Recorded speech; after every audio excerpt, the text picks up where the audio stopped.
오늘 우리에게 주시는 하나님의 말씀은 이사야서 48장 14절에서 16절까지 말씀입니다. 너희는 다 모여 들으라. 나 여호와가 사랑하는 자는 나의 기뻐하는 뜻을 바벨론에 행하리니 그의 팔이 갈대아인에게 임할 것이라. 그들 중에 누가 이 일들을 알게 하였느냐? 나 곧 내가 말하였고 또 내가 그를 부르며 그를 인도하였나니 그 길이 형통하리라. 너희는 내게 가까이 나와 이것을 들으라. 내가 처음부터 비밀이 말하지 아니하였나니 그것이 있을 때부터 내가 거기에 있었노라 하셨느니라. 이제는 주 여호와께서 나와 그의 영을 보내셨느니라. 아멘. 하나님의 말씀입니다. 할렐루야. 오늘도 하나님의 도우심이 여러분과 함께하기를 주의 이름으로 축원합니다. 강아지를 키우면서 놀라운 광경들을 발견합니다. 배설물을 치울 때마다 놀라는 것인데요, 만약 그것이 분해되지 않는다면 지구는 온통 동물들의 배설물로 가득 찰 거예요. 그런데 신기하게도 배설물이 생기면 이름도 모를 벌레들이 모여들어요. 그리고 그것을 분해하기 시작해요. 분해된 배설물은 또한 땅을 기름지게 하는 밑거름이 되고요, 땅은 그것으로 인하여 생명을 키워내요. 집 앞 작은 텃밭에 심는 것마다 열매를 맺는 것은 땅에 유기질과 무기질이 있기 때문인데요, 그것들은 모두 땅에 있는 것들이 분해되어 땅에 녹아든 것들이 있죠. 그러고 보면 하나님의 창조의 솜씨는 이 땅 구석구석에 가득하다고 볼 수 있죠. 하나님께서 이처럼 놀라운 일을 행하셨다는 사실은 조금만 관심을 가지면 알 수 있어요. 14절이죠. 너희는 다 모여 들으라. 나 여호와가 사랑하는 자는 나의 기뻐하는 뜻을 바벨론에 행하리니 그의 팔이 갈대아인에게 임할 것이라. 그들 중에 누가 이 일들을 알게 하였느냐? 지금 이스라엘 백성들은 바벨론의 포로로 끌려가 노예 생활을 하고 있지요. 그들은 이제 다 끝났다고, 우리는 이렇게 살다 죽을 수밖에 없다고 생각하는 그들에게 하나님이 말씀하셔요. 내가 너희를 위하여 새 일을 이룰 것이다. 누구도 할 수 없고 우상도 결코 할 수 없는 그 일을 내가 행할 것이다 라고 말씀하는 거예요.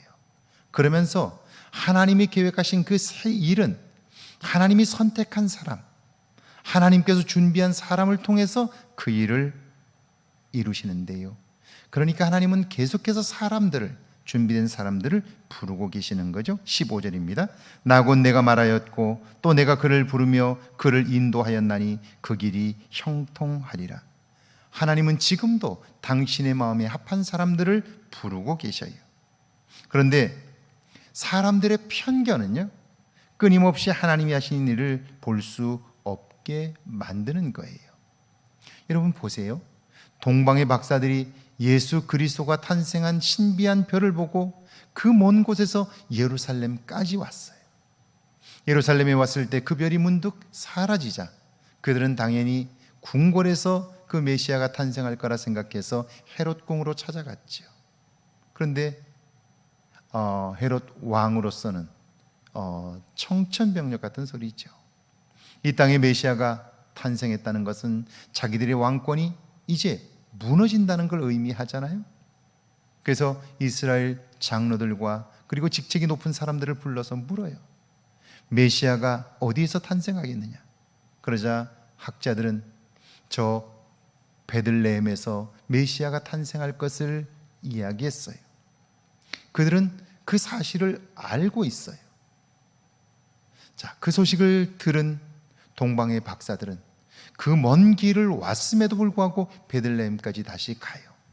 그런데 알고 있는 이스라엘 학자들과 제사장과 서기관들은 그 이야기를 들었음에도 보았음에도 베들레헴으로 가지 않아요. 왜요? 하나님이 이방 사람을 통해서 그 일을 이루시지 않을 거라고 생각하기 때문이죠. 편견이에요. 하나님은 우주를 다스리시는 분인데요, 그런데 하나님은 자기들만의 하나님처럼 생각하고 있는 거예요. 편견이 그들의 눈을 멀게 한 거죠. 16절입니다. 너희는 내가 가까이 나와 이것을 들으라. 내가 처음부터 비밀이 말하지 아니하였나니 그것이 있을 때부터 내가 거기에 있었노라 하셨느니라. 이제는 주 여호와께서 나와 그의 영을 보내셨느니라. 편견은 하나님이 말씀하셔도 들을 수 없게 만들지요. 보지 못하게 해요. 공개적으로 행하셔도 마지막까지 믿지 못하는 거예요. 그래서 성경은 말씀합니다. 믿음이 없이는 기쁘시게 못하나니 하나님께 나아가는 자는 반드시 그가 계신 것과 자기를 찾는 자들에게 상 주시는 이심을 믿어야 할지니라. 그가 계신 것, 그것을 기억해야 하고요. 상 주시는 분임을 믿어야 한다. 아는 것과 믿는 것, 이 두 가지가 함께 우리 안에서 성장하게 될 때 우리는 온전한 삶을 살아갈 수 있게 되는 거죠. 편견을 이길 수 있게 되는 거죠. 오늘 하루 그 하나님을 아는 지식이 여러분의 안에 충만해지기를 바랍니다. 그리고 믿는 믿음이 그 지식과 더불어 성장하기를 주의 이름으로 축원합니다. 함께 기도합니다. 내 안에 자리 잡은 편견을 발견하게 해달라고요. 하나님을 믿는 믿음으로 편견에서 벗어나게 해달라고요. 함께 기도합니다. 하나님 아버지, 은혜와 사랑을 감사합니다. 내 안에 나도 모르는 사이에 자리 잡은 편견을 하나님 알게 하시고 보게 하시고, 이제는 하나님을 아는 지식으로, 하나님을 믿는 믿음으로 편견들의 벽을 허물게 하옵소서. 하나님을 기쁘시게 하며 온전히 하나님의 뜻을 쫓아 살기에 부족함이 없도록 오늘 나를 인도해 주옵소서.